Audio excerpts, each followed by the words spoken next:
तर आम्ही आज चाललेलो बघा, आम्ही द्राक्षी टाकलेलं बेदाण करण्यासाठी. त्यासाठी आम्ही चाललेलो सगळेजण मिळून रॅककडं. आणि चला तुम्हाला दाखवतो कशा पद्धतीनं बेदाण जातंय बघा. हे बघा द्राक्षी रॅकमध्ये टाकलोय वाळण्यासाठी. आमचा दादा औषध फवारतोय बघा.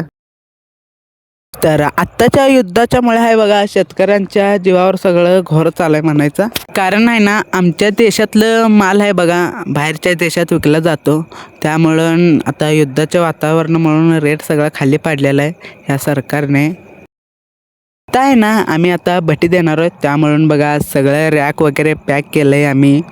आणि असं पेपर खाली घालायचं, त्याच्यावर गंध घालायचं आणि थोडंसं हळद घालायचं. कारण गोल्डन कलर येतोय त्यामुळं रेट जादा होतोय.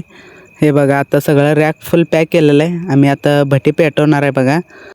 आपण कसं आता आटोबॉम्ब लावून पळून येतोय बघा, तसंच करायचं असतंय. नाहीतर ह्यात फुल रॅकमध्ये थोडंसं जागा सोडलेलं असतोय आम्ही. आणि आता आम्ही पेटवणार आहे बघा भट्टी.